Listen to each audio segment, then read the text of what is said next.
Hi everyone, welcome back to my channel. This is Amber with Amber Crafting, and I am here with a quick project. I came up with a new way to bind my handmade journals using these rings, and I wanted to take you through the process. This journal I made a few days ago, and I used a repurposed box, and I thought to myself, could I make a binder mechanism that would allow me to turn pages really easily and yet still look great? And I had these rings in my stash, and I saw that they could be opened and closed pretty easily, allowing me to remove pages and rearrange pages whenever I need to.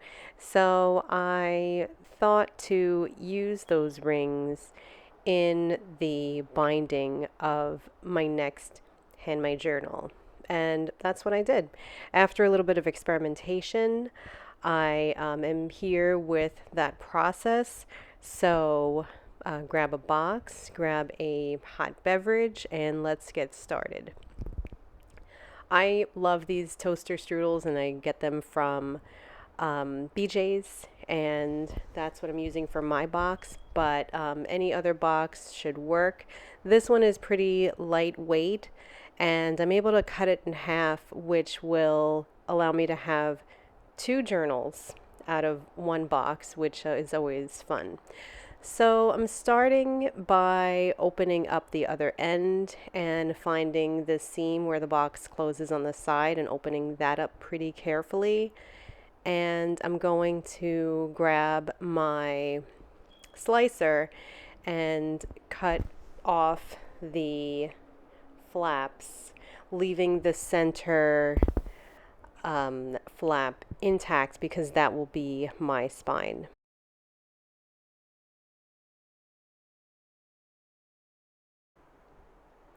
Once those pieces are cut off, I place them aside for other use, and I'm now measuring the box at the halfway point so that I can cut it in half and end up with two book bases.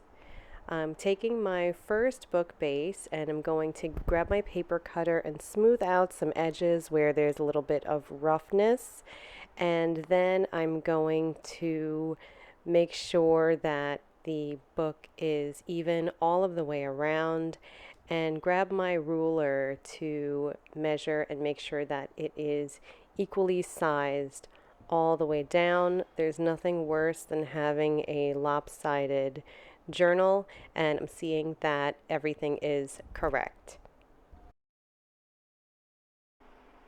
Now that this part is done, I'm going through some of the beautiful papers from Amy Moon's Paperie's collaboration with Paperhouse Productions to pick out my papers for the inside and the outside of my journal. I'm thinking about doing the stripes on the outside so that I can have additional decoration and having this gorgeous tapestry print on the inside. Once I've decided to do that, I will go in with my ruler and make sure that I have at least an inch of space around the top and the bottom. And I'm going to write down the measurements of my book cover base so that I can keep the measurements in mind when I go in with my paper cutter on the scrapbook paper. Measure twice, cut once, right? That I've got my measurements down, I'm grabbing my cutter again and cutting down the papers to the size to fit the front cover as well as the inside of my book base.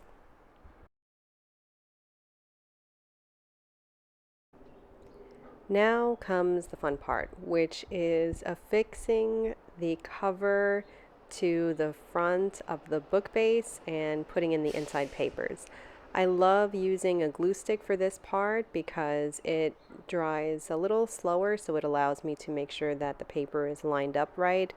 and it allows me to get a good secureness of the paper to the base, as well as fold the scrapbook paper with minimal amount of cracking on my papers. So you can see that I'm working slowly, and I'm using my brayer here to smooth down the edges, and I'm making sure that there is a good fold before cutting a small beveled part of the outside cover sheet, which will allow me to fold those edges inward and get paper around both sides of my cardboard.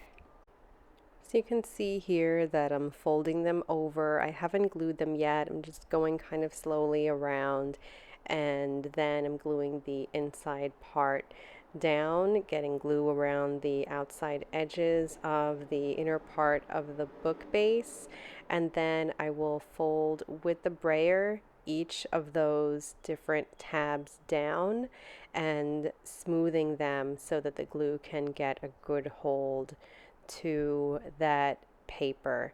I do have this clip sped up a lot, but this part I would definitely take my time with, because with the glue, you want it to dry well, you want the paper to be firmly affixed onto the board, and you want each of the seams to fold nicely.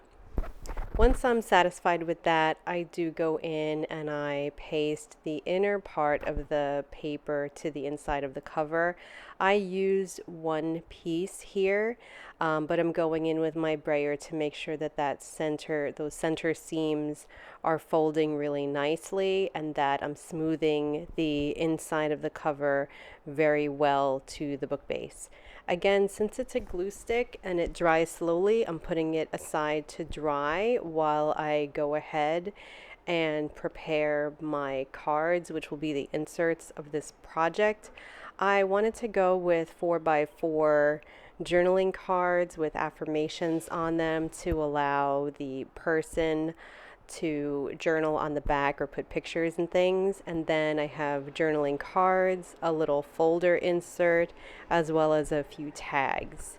I'm grabbing my rings and my crocodile eyelet setter. This is a new tool for me that I really love for these adding those eyelets to projects. It makes for such a finished look. And I got these rose gold eyelets, which I'm going to use in this project. What I'm going to do is grab one of the inserts, and I'm using it to mark where those eyelets should be. So the eyelets are holding the rings into the spine of the book, and I'm going to go and punch those holes, and I'm using the 3/16 of an inch hole because it is a larger hole which will fit that ring. Popping in the rose gold eyelets here. Again, I love the rose gold because I thought that it went really well with the paper. And you can see I'm using that crocodile to set the eyelet and check that it is secure on the other side of the book. And it is. And then here I did wrestle with this ring a little bit to put it inside the book at first, but I did finally figure out how to get it. Basically, you want the hinge part of that ring to be on the outside of the book, and the larger part that closes on the inside of the book. And I did get that to work. Now I'm getting ready to add the journaling cards to the book. I'm measuring how far apart the rings are from each other in the set book cover, and I'm using that measurement to set the punches on my 3-hole punch to punch holes into the first card. I did get that first card in there, so now that I'm satisfied that the holes are equidistant to one another, I'm going to punch the rest of the cards. I'm doing it 2 at a time so that my hole punch does not get stuck. These are thicker pieces of paper, so I'm happy to go slowly at this point and make sure that everything is aligned correctly.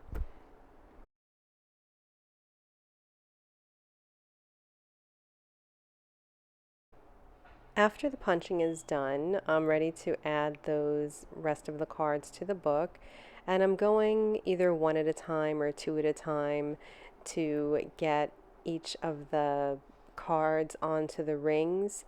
The way that the rings are, it does overlap a little bit, so it doesn't open exactly like a 3-ring binder or a planner ring situation would open. So it does take a little bit of wiggling, and you can see here I am adding the folder to the middle of the rings and then checking to make sure that the rings close and that each of the cards fits well with the book being closed.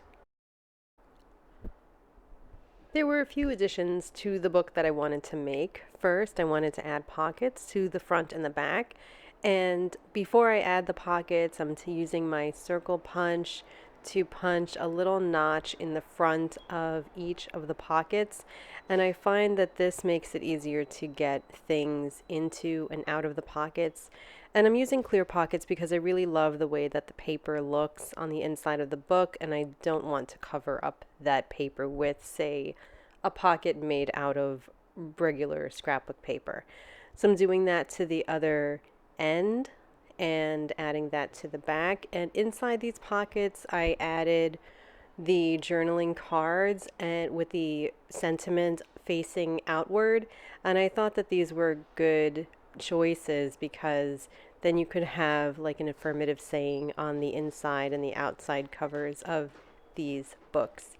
I'm going ahead and adding more journaling cards to the folder inside, and then I'm thinking about how I want to decorate the outside of the book now. There are several options, from stickers that came with this scrapbook kit, as well as some letter stickers from pulp page borders and vellum pieces. And I really love the vellum pieces, so I'm going through a few of those options. Finally, I did decide on the word blessings because I thought that this would be ideal for a small album that someone can put pictures and things that they're thankful inside. And I decided on the 3 flowers for the outside of the front, and then a larger quote card for the back. So I'm working on a little bit of that flower placement before I make my final decision, and then going in with my ink so that I can distress the edges of a few of the flowers. I think it just adds a really nice look and a little bit of extra dimension because I'm using tape to glue these on so they won't stick out or anything like that, so I won't have the benefit of a shadow from a raised icon here. And then I'm going in with a tape runner as opposed to a glue stick because it's a little bit neater for an outside application, and I'm gluing or adding tape to each of the pieces before then adding it to my book. I'm going to go in with my bone folder to smooth these edges down and really make sure that they're affixed well to the outside of the book, and I'm being careful to not get the bone folder onto the foiling of that vellum using the pointy edge. So now on the back I'm adding the quote that says build your legacy, and I'm adding the journaling card just for a little bit of extra color to the back, and I'm setting that on an angle and gluing the quote card straight. I really love the way this whole book came out. It looks so beautiful, and I love this new binding mechanism that I came up with. So I may work in it a little bit more this week, adding some extra stickers and things to the inside. And I hope that you all found this tutorial helpful. If you did, please let me know in the comments, and thank you for joining me. I'll see you next time. Bye.